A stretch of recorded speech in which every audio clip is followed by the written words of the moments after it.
Salut à tous, j'espère que vous allez bien. Aujourd'hui, nous allons continuer notre cours de mathématiques niveau terminal. Donc, nous allons commencer un nouveau chapitre. Il s'agit du chapitre sur les fonctions numériques. C'est un long chapitre, les fonctions numériques. Et j'ai divisé ça en plusieurs parties. Donc, la première partie, concerne les limites et continuités. Ça sera peut-être des rappels, hein.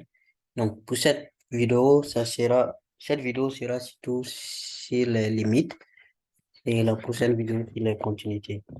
Donc, je vous invite à vous abonner et à partager au maximum. Aujourd'hui, nous allons voir essentiellement, comme je le disais tout à l'heure, les, ce qui s'agit des limites. Rappel sur les limites.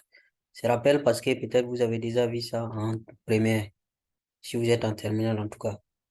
Donc, on commence par les rappels sur la notion des limites.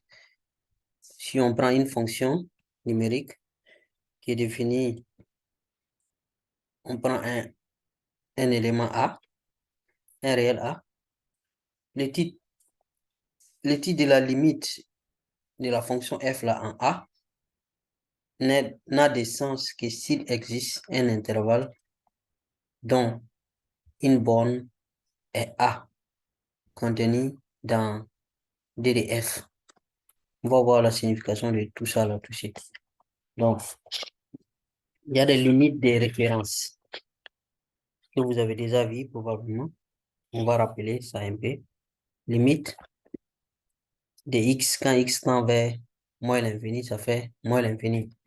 C'est normal. Donc, si x est en train d'aller vers, ne fait que diminuer et aller vers moins l'infini, donc sa limite sera moins l'infini. En plus l'infini, ça sera plus l'infini. Donc, si on prend un réel a, limite de c, quand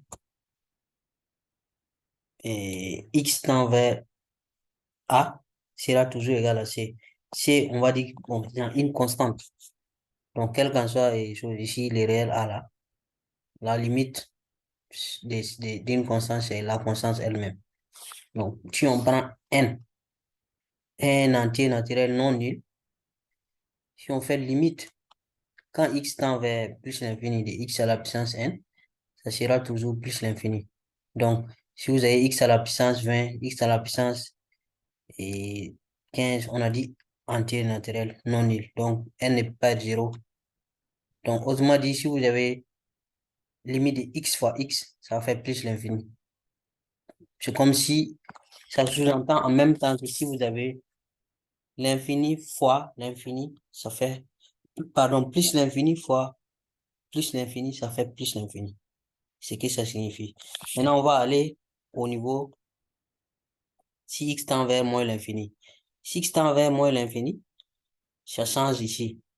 Au niveau de n, la parité des nombres n là joue beaucoup. Si n est pair, vous voyez, quand vous faites moins l'infini à la puissance de quelque chose qui est pair, la limite sera plus l'infini. Donc, c'est comme si on vous disait moins l'infini fois moins l'infini égale à plus l'infini. C'est ce que ça sous-entend.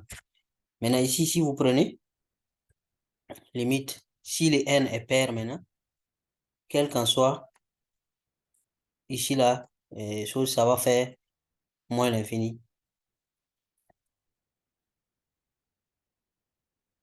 Et si n est impair, hein, pardon, n est pair, on a déjà vu, n est impair. Donc, si je prends, par exemple, moins l'infini fois moins l'infini fois moins l'infini, c'est-à-dire 3 fois. Donc, les d moins l'infini là vont donner plus l'infini. Et plus l'infini fois moins l'infini, ça donne moins l'infini. Donc, c'est ce que ça sous-entend. Ça sous-entend que si vous faites moins l'infini fois moins l'infini, vous allez avoir plus l'infini. Maintenant, plus l'infini fois moins l'infini, ou bien moins l'infini fois plus l'infini, ça donne moins l'infini. Ça, c'est très important pour retenir. Autre encore, limite très important, limite quand x tend vers moins l'infini ou plus l'infini, peu importe, et 1 sur x, ça va faire 0. Voilà, puisque ici, là, le nombre qui est là, quel qu'en soit, si le nombre qui est au dénominateur là, ne fait qu'augmenter en termes de valeur absolue, l'inverse va tendre vers 0. Voilà. Que les nombres soient positifs ou négatifs. Si sa valeur absolue ne fait qu'augmenter, c'est ce que ça veut dire. Ça va être 0.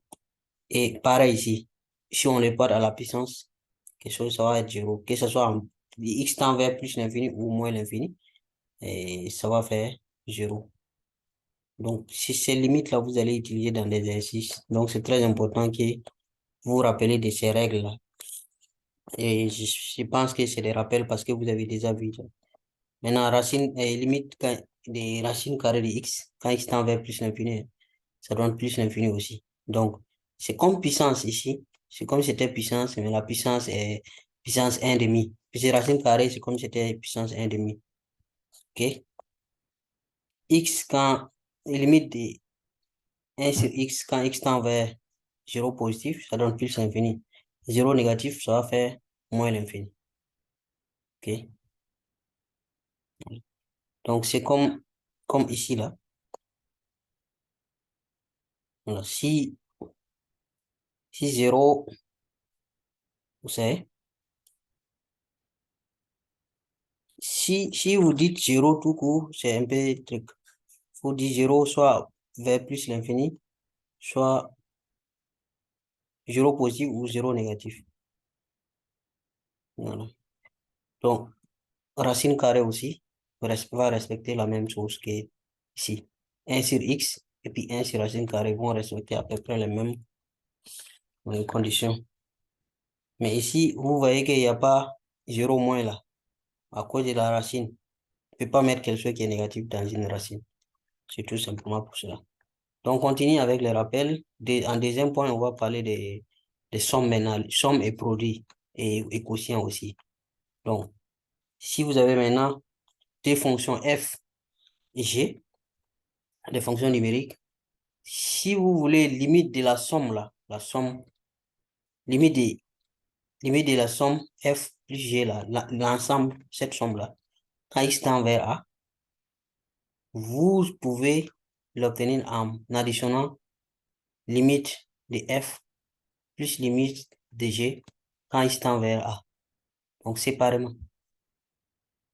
Maintenant, il y a une exception.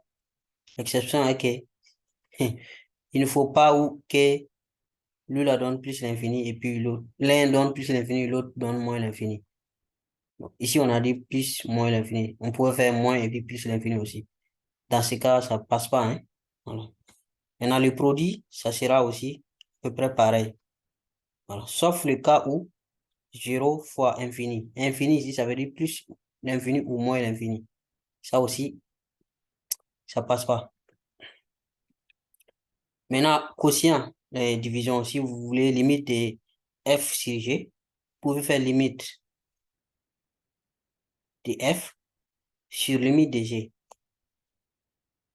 Maintenant, dans les cas où limite de f là, par exemple, élément de r et limite de g et aussi élément de r étoile, c'est très important. Lui là ne peut pas être 0 dans ce cas-là. OK? Limite d'une fonction en un point, en deux, en trois, en cinq, en un point. Donc, on ne parle pas d'infini ici. Donc, on dit ici,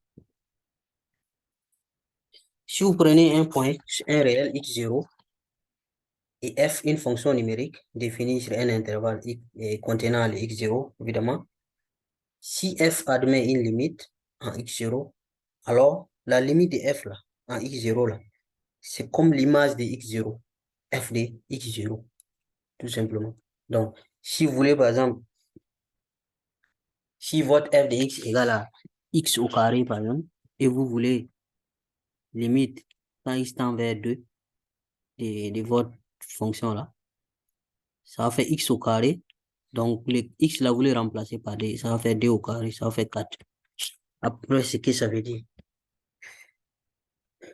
On continue avec les rappels sur les limites. Autres limites qui ne sont pas déterminées, indéterminées. Ces limites-là, il faut les garder à l'œil. Ces deux-là. vous allez avoir besoin, et vous allez utiliser pendant l'exercice. Sinus de x sur x égale à 1. Limite de sinus de x sur x quand x tend vers 0, ça donne 1. Et limite de cosinus de x moins 1 de tout sur x, quand x tend vers 0 aussi, ça donne 0. Ces deux-là, il faut les garder à l'œil. On va parler des théorèmes maintenant, théorèmes généraux, les limites là. Toujours, c'est des rappels, hein. En première position, on va parler d'unicité. Donc, si f admet une limite en un point A, alors cette limite elle est unique. Il n'y a pas d'autre limite. Si la limite, elle existe, c'est qu'elle est unique. Très important. Et on va parler d'ordre maintenant. L'unicité maintenant de l'ordre. Ce qui concerne les théorèmes généraux là, et les limites. Donc, si vous avez deux fonctions f et g, des fonctions numériques définies sur l'intervalle i, donc les a, si on prend un réel, la borne d'un intervalle contenu dans i.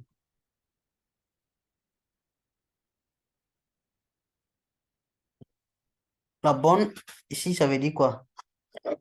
Par exemple, peut-être l'intervalle i là, c'est de a vers quelque chose. De a vers plus l'infini ou bien chose. Si a est, ou bien de quelque chose vers a. C'est-à-dire que a est borne.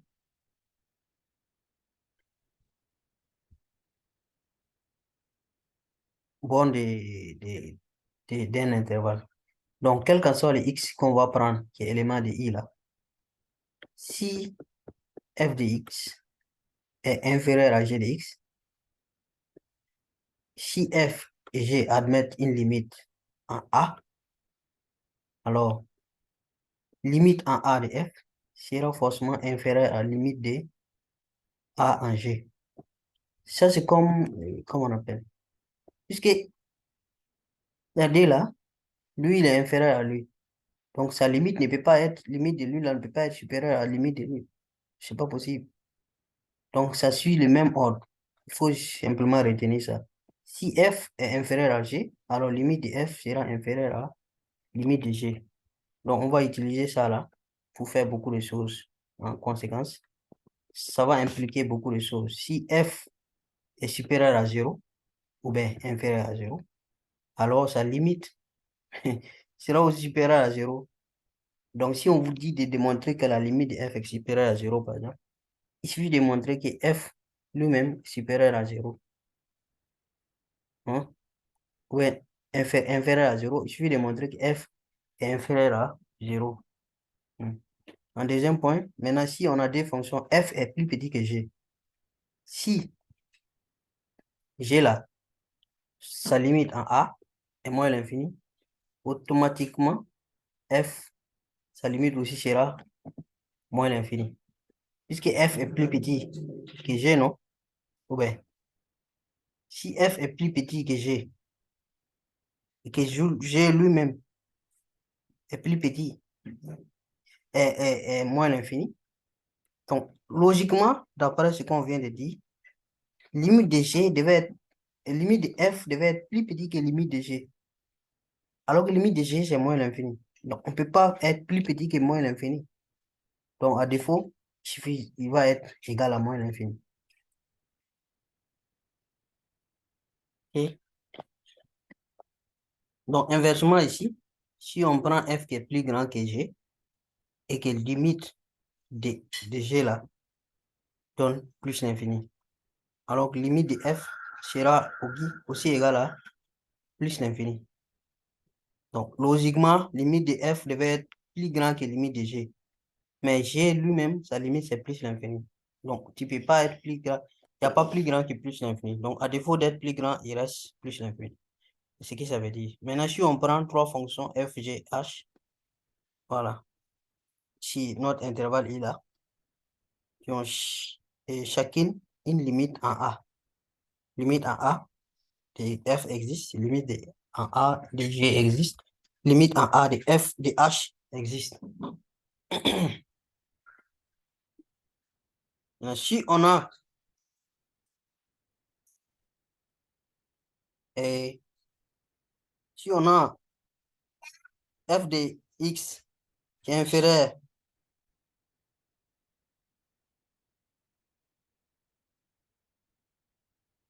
f de x inférieur à g de x, qui est aussi inférieur ou égal à, inférieur ou égal à g de x, inférieur ou égal à h de x.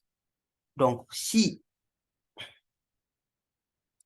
vous avez limite de f de x égale à limite de h de x, alors limite de g de x là, qui est égale à L, hein, alors limite de g de x sera aussi égale à L. On appelle ça théorème de Janard. Puisque lui, il est plus petit que g, mais sa limite c'est L. Après, lui aussi, sa limite, il est plus grand que g, mais sa limite c'est L. Donc, à gauche comme à droite, f et puis g ont la même limite qui est L. Donc, g là n'a pas de choix. Sa limite sera forcément L. Souvent aussi, on peut vous demander de démontrer ça. Donc, il suffit de démontrer que les f et puis les g là ont la même limite. Et les f et les h ont la même limite. Alors, les g là aura exactement la même limite aussi. Donc, f de x, limite de f de x égale à limite de f de h égale à L. Alors, de celui qui est au milieu là, g aura aussi pour limite L.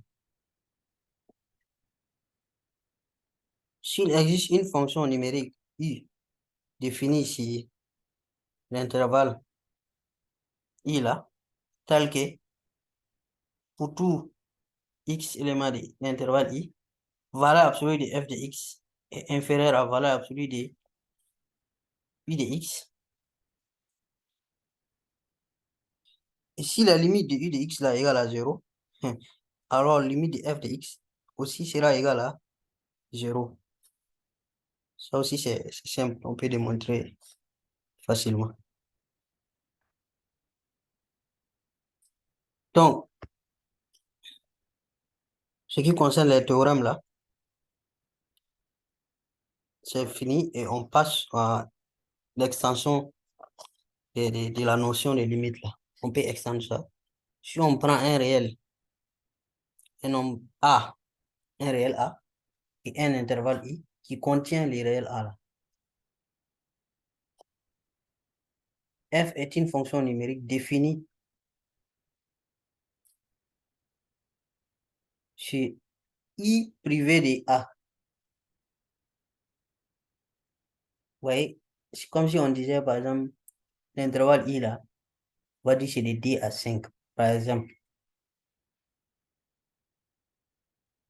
Intervalle D à 5 là, il y a 3 dedans, non? Maintenant, on dit que notre fonction F, elle est définie sur intervalle D à 5 privé de 3, par exemple.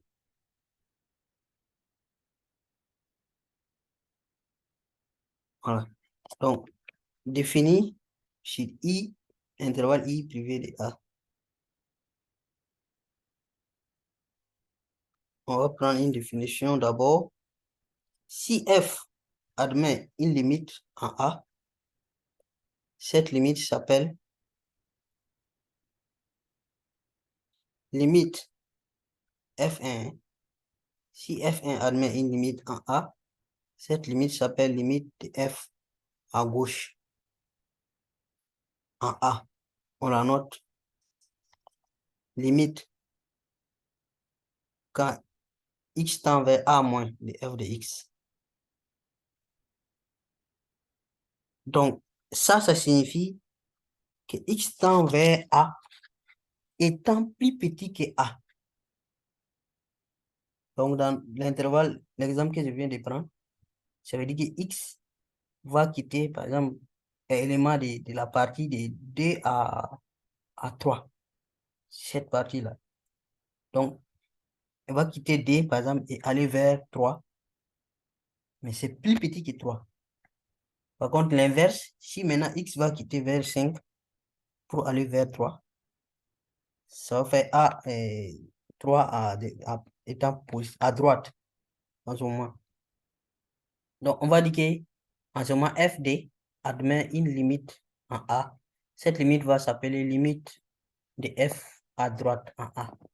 On la note limite de X, limite de F de X quand X tend vers A positif, A plus. Bon.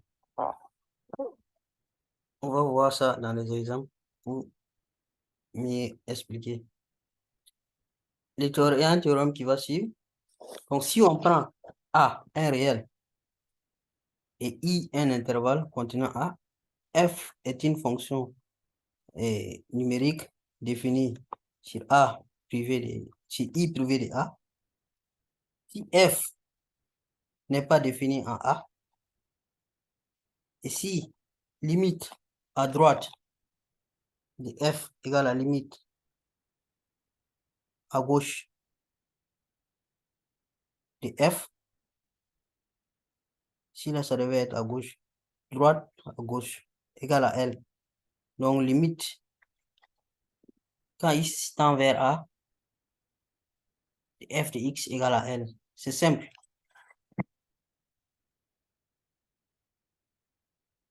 Ça veut dire que limite à gauche égale à limite à droite égale à L.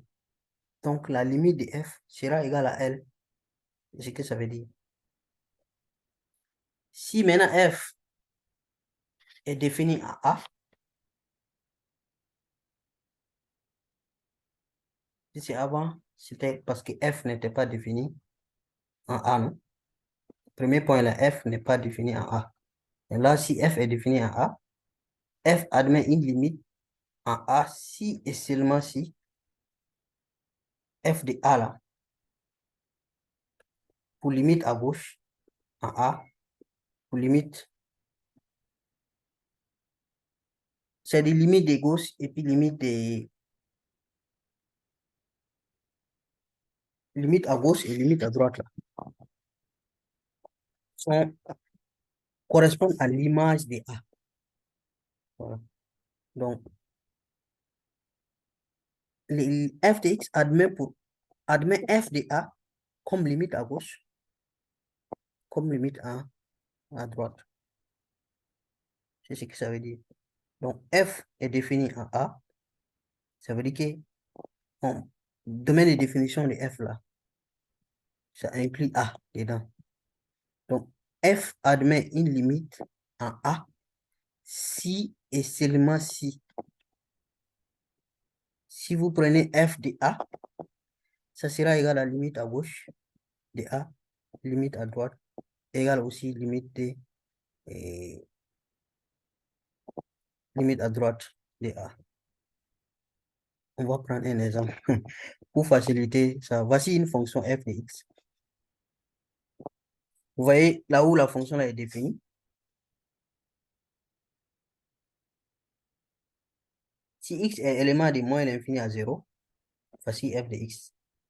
Maintenant, de 0 à plus l'infini, f de x sera égal à 2x plus 1.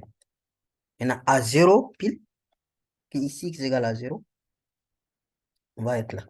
Donc, qu'est-ce qu'on appelle limite à gauche de 0? Ici, on a dit étudier la limite de f à 0. Donc, comment on peut étudier la limite de f à 0? On va étudier les limites de f à gauche, limite à droite, et puis limite à 0. Et puis faire f de 0. Limite à gauche, limite à droite, et puis f de 0. Le deuxième point là, qui est là. Voilà. Donc, limite à gauche de 0, ça veut dire que x va tendre vers 0 étant plus petit que 0. Donc, ça, c'est cet intervalle. Si vous prenez cet intervalle, si vous quittez de moins l'infini et vous allez vers 0, donc ça veut dire que vous changez le x, et x va aller vers 0 étant plus petit que 0. Par contre, si vous êtes dans cet intervalle-là, 0 à plus l'infini. Si vous voulez aller vers 0, vous quittez plus l'infini, vous allez vers 0. Vous allez aller vers 0 étant plus grand que 0. Donc là, c'est 0 plus. C'est ça, on parle ici, plus et plus. Là, il y a un qui devait être moins. Déjà, on parle de moins et plus. À gauche, c'est moins. À droite, c'est plus. Donc, on étudie d'abord la limite à gauche. C'est-à-dire limite limite de f de x quand x tend vers 0 moins. Donc, ça sera dans cet intervalle. Alors que dans cet intervalle-là, f de x égale à ça. Donc, sinus de x sur x, quand x tend vers 0, plus, à 0 moins. Quand x tend vers 0, ça va donner combien? On a vu ça, hein? Je retourne un peu pour faciliter la compréhension des noms.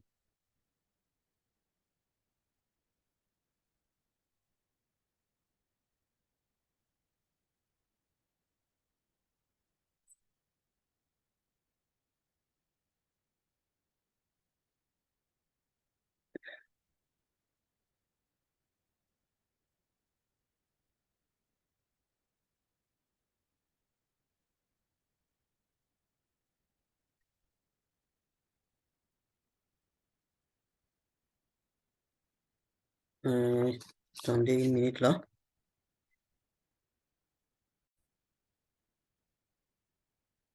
Voici.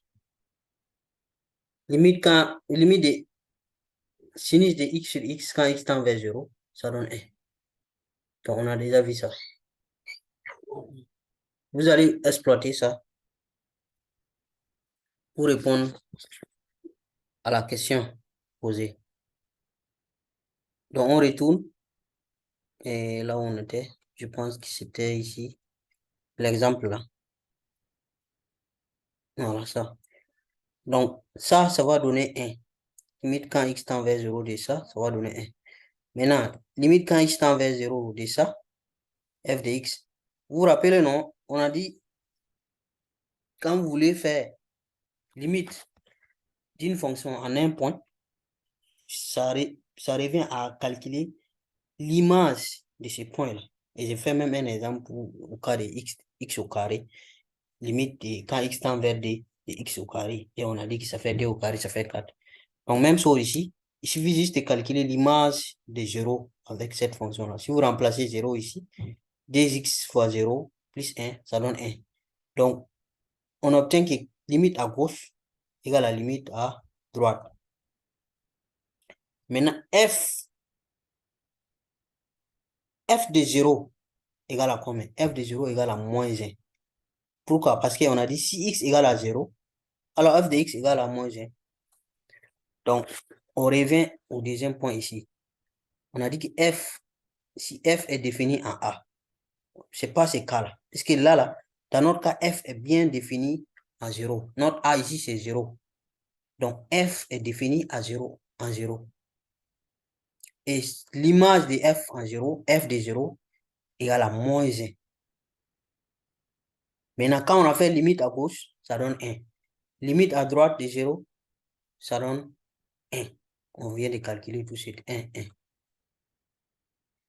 On a dit que f admet une limite en A, donc dans notre cas en 0, si et seulement si f admet f de A, f de 0 pour limite à gauche et f de 0 pour limite à droite. Alors que notre cas là, ce n'est pas le cas. Hein.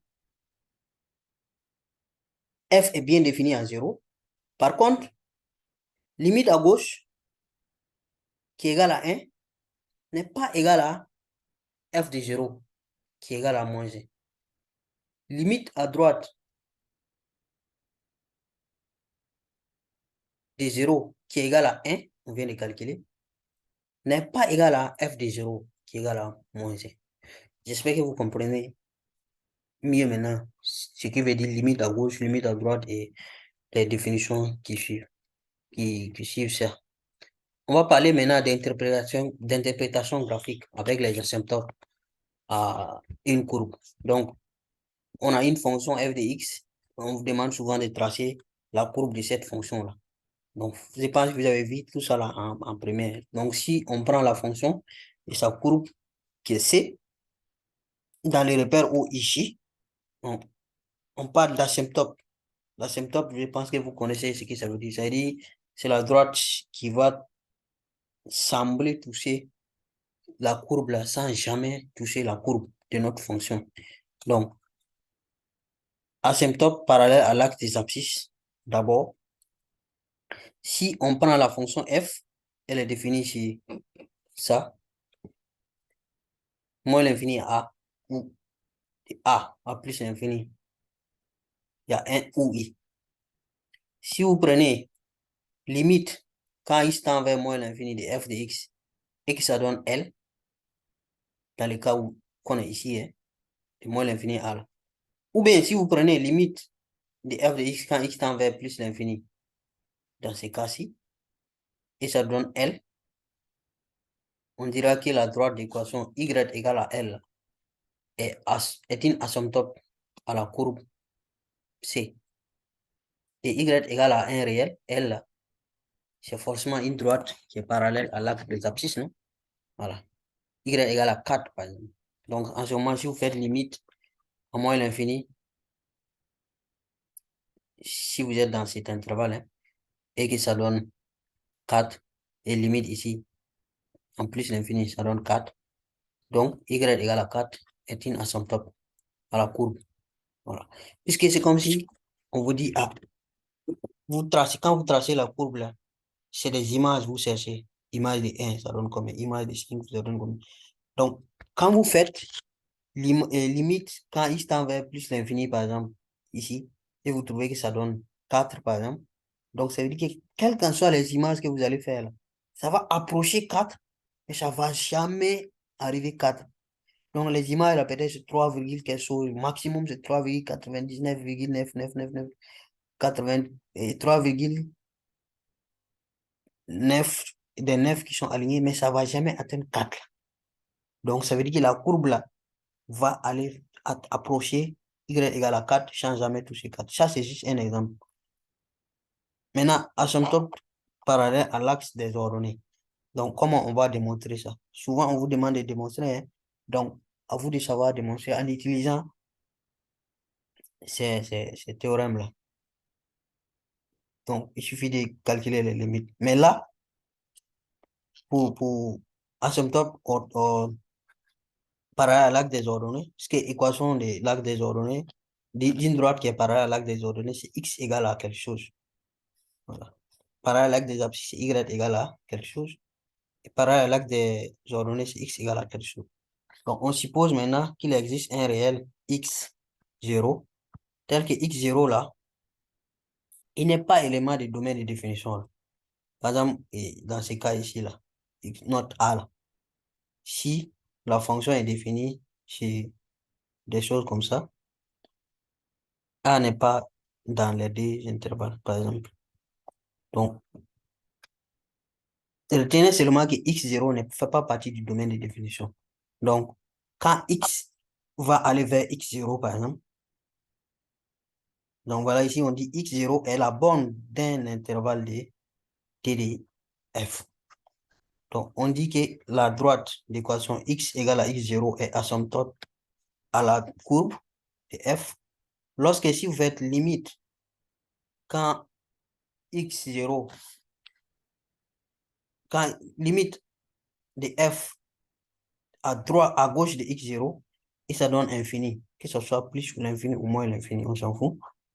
Ou bien limite, puis c'est un ou, limite de f de x à droite de 0 donne plus l'infini. Si vous avez ça, donc l'équation x égale à x0 là est une asymptote à notre courbe. Donc on va voir maintenant les cas où ce n'est pas parallèle à l'axe des abscisses ni axe des ordonnées. Voilà. Donc, asymptote non parallèle aux axes des coordonnées. Donc, coordonnées, abscisse et puis ordonnées, non. On commence par une définition. Donc, on suppose que f est défini sur un intervalle du type qui est là. Même chose là, qu'on vient de voir. Maintenant, si il existe des réels M et P, tels que limite à moins l'infini de f de x moins mx plus p, qu'est-ce que vous remarquez? M plus mx plus p là, c'est équation d'une droite. Ça, c'est équation d'une droite. Depuis la troisième, je pense que vous connaissez ça. Donc, si p égale à 0, par exemple, vous allez avoir que ça fait... Et si m égale à 0, on aura, par exemple, y égale à p. Donc, ça revient à parallèle à l'arc des abscisses là. Vous voyez? Ici, là, f de x moins l'équation de la droite là. C'est ça qu'il faut étudier.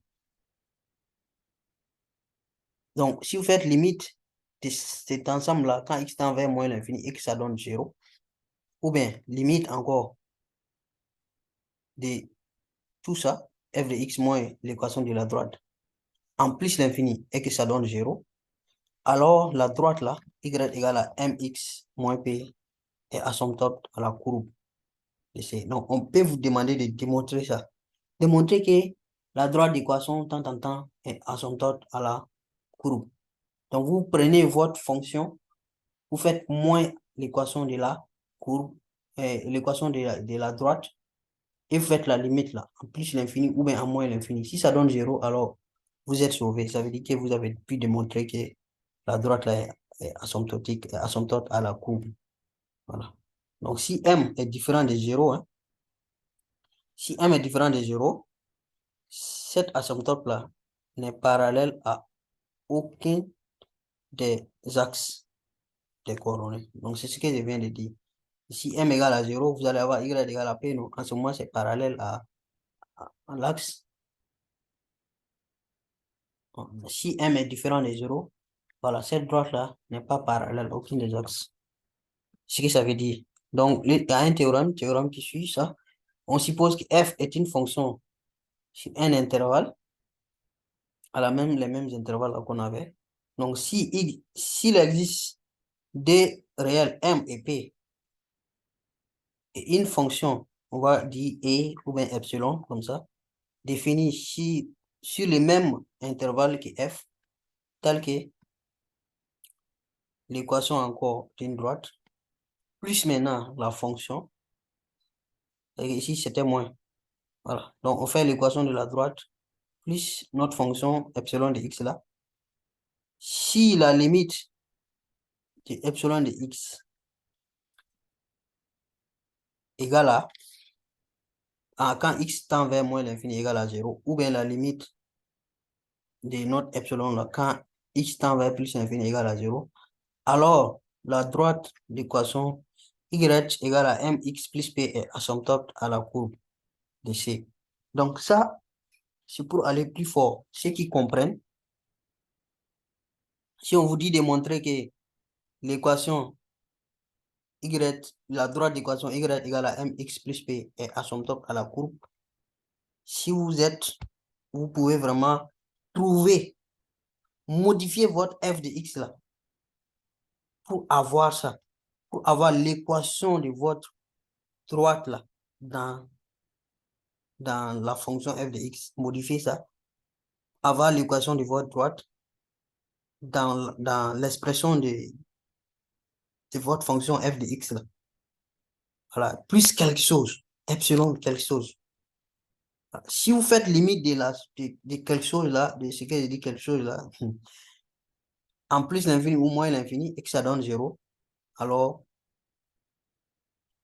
l'équation, et la droite de cette équation-là, cette droite, elle est asymptote à la courbe. Très important.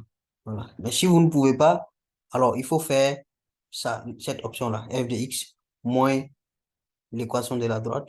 Et vous faites limite en ce moment, en plus l'infini ou moins l'infini. Si ça donne 0 aussi, c'est bon. OK? Donc, ça généralise en même temps les autres cas précédents. Donc, ici, on demande que la droite d'équation y égale à mx plus p est asymptote à la courbe si, à la courbe de f, si et seulement si vous divisez l'équation de f là, l'équation de la courbe là, de notre courbe c'est f de x par x et vous faites limite en infini. Si ça donne p, si ça donne m, donc l'équation là est la droite d'équation qui est là est asymptotique, est asymptote à la courbe. En plus l'infini, hein. Encore x quand, limite quand x tend vers plus l'infini, de f de x moins m de mx, si cette limite la donne p aussi, c'est bon. Donc, les deux conditions doivent être réunies. Il y a un et ici. Donc, f de x sur x doit tendre vers m quand x tend vers plus l'infini ou moins l'infini. F de x moins mx doit tendre vers p quand x va tendre vers infini, c'est-à-dire plus ou moins l'infini. Si vous avez ces deux conditions-là aussi réunies, donc vous avez démontré que la droite là, d'équation y égale à mx plus p est asymptote à la courbe de la fonction. Donc, il y a jusqu'à 3 possibilités. Ici, ici, ici, que vous pouvez exploiter. Et on va vous demander ça. Ça, généralement, ça ne manque pas. Ça vient vraiment fréquemment à l'examen. Mais je ne sais pas, peut-être les choses ont changé. Je pense que c'est tout pour cette vidéo. Je vous dis merci beaucoup. Et on se donne rendez-vous dans une prochaine vidéo. Merci.